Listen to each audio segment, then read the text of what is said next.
விழுப்புரம் மாவட்டத்துல தான் பொன்முடி இருக்காருமா, உங்களுக்கு தெரியுமா? அவரு பெண்களுக்கு மகளிருக்கு பேருந்து போறாங்க, இலவசமா போறாங்கன்னு சொல்லிட்டு ஓசியில தானே போறீங்கன்னு கொச்சப்படுத்துறாரு. மக்கள் ஓட்டு போலன்னா அவர் எம்எல்ஏ ஆக முடியுமா? அவர் அமைச்சர் ஆகியிருக்க முடியுமா? ஆனா மக்கள் ஓட்டு போட்டு அதிகாரத்துக்கு வந்தோடனே அரசு திட்டங்கள் எல்லாம் பெண்களை கொச்சப்படுத்துறது போல ஓசி பஸ்ல போறேன்னு சொல்லிட்டு கேவலப்படுத்தினாங்க.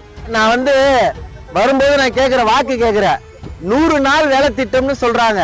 100 நாள் வேலை திட்டத்துல 20 நாள் கூட வேலை இல்லைன்றாங்க. உண்மையா போய்ங்களா?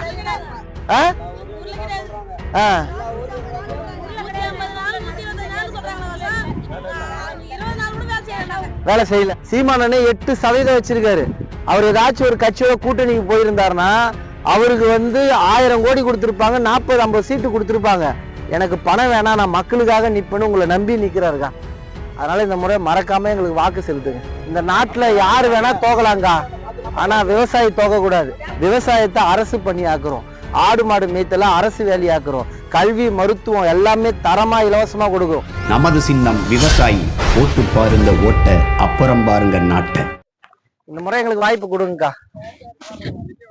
எத்தனையோ கட்சிக்கு போட்டிருப்பீங்க, மாற்றா நாங்க வந்திருக்கோம். ஆமா, புதுசாலாம் நிக்கலக்கா, 2016 இருந்து நிக்கிறோம். பெண்களுக்கு 234 தொகுதியில 117 இடத்துல பெண்களுக்கு வாய்ப்பு கொடுத்துருக்கோம். திமுக எல்லாம் பெண்களுக்கு பாதுகாப்பு கொடுக்குறேன்னு பேசுறாங்க. 234 தொகுதியில 20 இடத்துல கூட போட்டி போட வாய்ப்பு கொடுக்கல திமுக. ஆனா நாங்க 117 இடத்துல பெண்களுக்கு வாய்ப்பு கொடுத்துருக்கோம். 1000 ரூபாய் பணம் கொடுக்குறாங்க, 2000 ரூபாய் பணம் கொடுக்குறாங்கன்னு சொல்றாங்க திமுக அதிமுக யார் வந்தாலும். ஆனா வீட்டுக்கு இளைஞர்களுக்கு வேலை தரேன்னு யாராச்சும் ஒருத்தர் சொல்றாங்களா? கல்வியை இலவசமா கொடுப்போம், மருத்துவத்தை இலவசமா தரமா கொடுப்போம்னு பேசுறாங்களா? குடிக்கிற தண்ணீரை தரமா கொடுப்போம்னு யாராச்சும் ஒருத்தர் பேசுறாங்களா? ஆனா நாங்க இந்த 3ஐயும் தரமா கொடுப்போம் நாங்க சொல்றோம். விழுப்புரம் மாவட்டத்துலதான் பொன்முடி இருக்காருமா, உங்களுக்கு தெரியுமா? அவரு பெண்களுக்கு மகளிருக்கு பேருந்து போறாங்க, இலவசமா போறாங்கன்னு சொல்லிட்டு ஓசியில தானே போறீங்கன்னு கொச்சப்படுத்துறாரு. மக்கள் ஓட்டு போலன்னா அவர் எம்எல்ஏ ஆக முடியுமா? அவர் அமைச்சர் ஆகியிருக்க முடியுமா? ஆனா மக்கள் ஓட்டு போட்டு அதிகாரத்துக்கு வந்தோடனே அரசு திட்டங்கள் எல்லாம் பெண்களை கொச்சப்படுத்துறது போல ஓசி பஸ்ல போறேன்னு சொல்லிட்டு கேவலப்படுத்தினாங்க. உங்க வீட்டுல எல்லாம் படிக்கிறாங்க, குழந்தைங்க எல்லாம் படிக்கிறாங்க. நீட்டு தேர்வு ரத்து பண்ணுன்னு பேசினாரு ஸ்டாலின். போன முறை 2021 நீட்டு தேர்வு ரத்து பண்ணிட்டாங்களா? நியாயமா பேசுங்க. இப்ப வருவாங்க, மறுபடியும் ஓட்டு கேட்டு வருவாங்க. நான் கொள்கையை சொல்லி ஓட்டு கேட்கிறேன். கல்வியை இலவசமா தருவோம், மருத்துவத்தை தரமா கொடுப்போம், வீட்டுக்கு பசங்களுக்கு, படிச்சவர்களுக்கு, படிக்காதவர்களுக்கு எல்லாருக்கும் வேலை கொடுப்போம், விவசாயத்தை அரசு பணியாக்குவோம், ஆடு மாடு மேய்த்தல அரசு பணியாக்கும்னு சொல்லிட்டு நாம் தமிழர் கட்சி ஆட்சியில நாங்க வாக்குறுதியா மக்கள் கிட்ட கொடுக்குறோம். ஆனா அவங்க வீட்டுக்கு வரும்போது என்ன பண்ணுவாங்க தெரியுங்களா? வீட்டுக்கு நைட்டு நேரத்துல, இரவு நேரத்துல கதவை தட்டி ஓட்டுக்கு எத்தனை ஓட்டு, ஒரு வீட்டுக்கு எத்தனை ஓட்டுன்னு கேட்பாங்க. 4 ஓட்டா, 1000 ரூபாய் ஒரு ஓட்டுக்கு பணம் கொடுத்து ஓட்ட வாங்க பார்ப்பாங்க. அதுக்கப்புறம் ரோட போட்டு தர பாக்குறாங்களா? எம்எல்ஏ யாருன்னு தெரியுங்களாமா உங்களுக்கு? எம்எல்ஏ யாருன்னு தெரியுங்களா? திண்டிவனத்துல நியாயமா பேசுங்க. தெரியுங்களா? தெரியாது. வந்தாதானே தெரியும். கோட்டி பாக்கம் தான் அவரு. அப்ப எம்எல்ஏ மக்கள் ஓட்டு கேட்கும் போது மட்டும் வராங்க. ஏதாச்சும் மக்கள் பிரச்சனையை கேட்டிருக்காங்களா? மக்கள் பிரச்சனையை கேக்குறாங்களா? இப்ப நான் வரும்போது நான் கேக்குற வாக்கு கேக்குறேன், 100 நாள் வேலை திட்டம்னு சொல்றாங்க.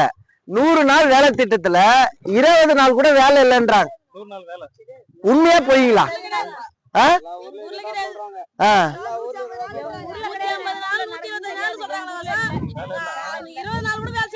வேலை செய்யல. நீங்க யோசிச்சு பாருங்க. ஏரி வேலை இல்லைன்றாங்க.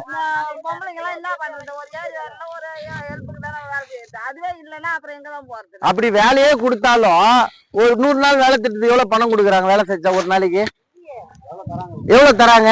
அதுல கமிஷன் பிடிக்காம பணம் உங்களுக்கு முழுமையா வருதா? உண்மையா சொல்லுங்க.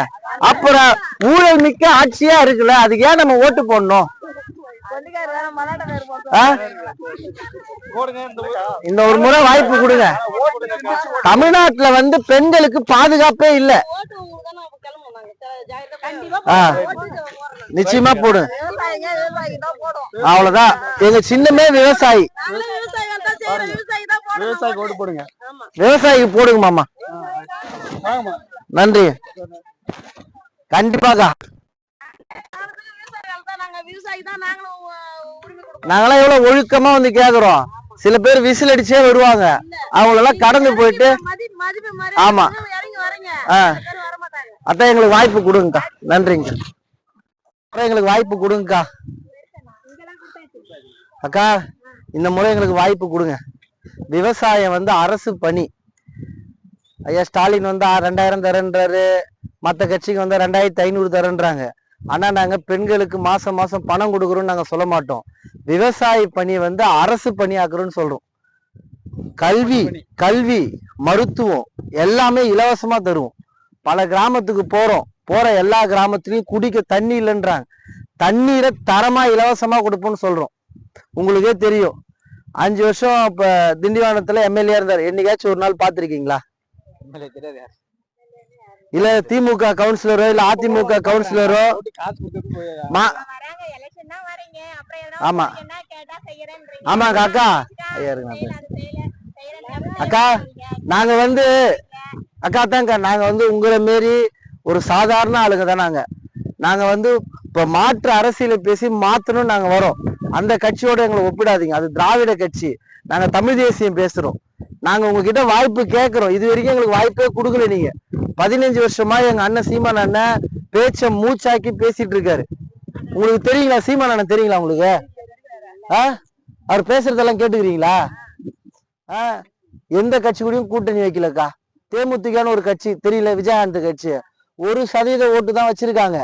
அவங்க திமுகவோட கூட்டணி வச்சு 10 எம்எல்ஏ ஒரு மாநிலங்களவை உறுப்பினர் பதவி வாங்கினாங்க. சீமானே 8% வச்சிருக்காரு. அவர் ஏதாச்சும் ஒரு கட்சியோட கூட்டணிக்கு போயிருந்தாருன்னா அவருக்கு வந்து 1000 கோடி கொடுத்திருப்பாங்க, 40-50 சீட்டு கொடுத்திருப்பாங்க. எனக்கு பணம் வேணாம், நான் மக்களுக்காக நிப்பேன்னு உங்களை நம்பி நிக்கிறாருக்கா.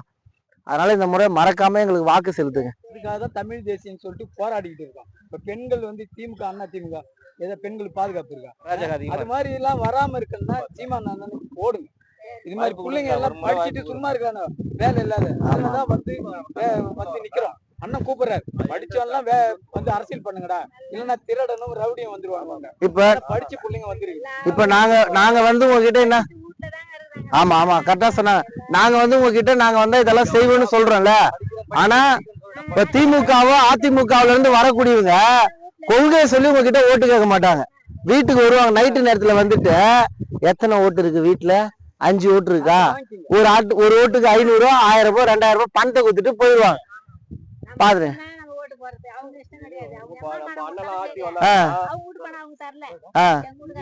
அது உண்மைதான். அது ஒரு தடவை விவசாயம் வாழ வைங்க. ஏமாத்துங்க. இந்த நாட்டுல யாரு வேணா தோக்கலாங்கா, ஆனா விவசாயி தோக்க கூடாது. நாமளே விவசாயம் கையை விட்டுட்டாக்கா அப்புறம் யாரு காப்பாத்த? அதுதாங்க, நாங்க விவசாயம் செஞ்சு ஒரு பிள்ளைங்களை எப்படியோ படிக்க வைக்கிறோம். நாங்க கூலி அண்ணன் வந்துட்டாருன்னா, இங்க பாருங்க, அண்ணன் வந்துட்டாருன்னா கல்வி வந்து அடிப்படை கல்வியில இருந்து ஆராய்ச்சி கல்வி வரைக்கும் ஃப்ரீ. இப்ப நமக்கு எதுல செலவாகுது? கல்வியில செலவாகுது, மருத்துவத்துல செலவாகுது, தண்ணிக்கு நம்ம இப்ப வாங்குறோம். அந்த 3ஐயும் ஃப்ரீயா தரேன்றாரு. அப்ப அது கூட என்ன வேணும்? அதில் தான் நமக்கு பணமே போகுது. அப்ப நமக்கு பணம் செலவாகுது இல்லையா? அதுதான் நீங்க பாத்து போடுங்க. விவசாயி தான் சின்னமா. நீங்க பக்கத்துல இருக்கவங்க எல்லாம் சொல்லுங்க. விவசாயியா இருந்து விவசாயி ஓட்டு போடாம இருந்துடாதீங்க. விவசாயி போடுங்க. இவரு ஜெயிச்சாலும் வருவோம், இல்ல அண்ணா அடிச்சு விடுவாரு. ஜெயிச்சாலும் இங்க வரக்கூடாது, அவங்க கூட போய் வேலை செய்யணும். இங்க தென்னை மரம் பனை மரம் இருக்கு இல்லையா, அது சார்ந்த தொழில் இங்க வச்சு. ஆடு மாடு மேய்த்தல் அரசு வேலை, விவசாயம் அரசு பணி.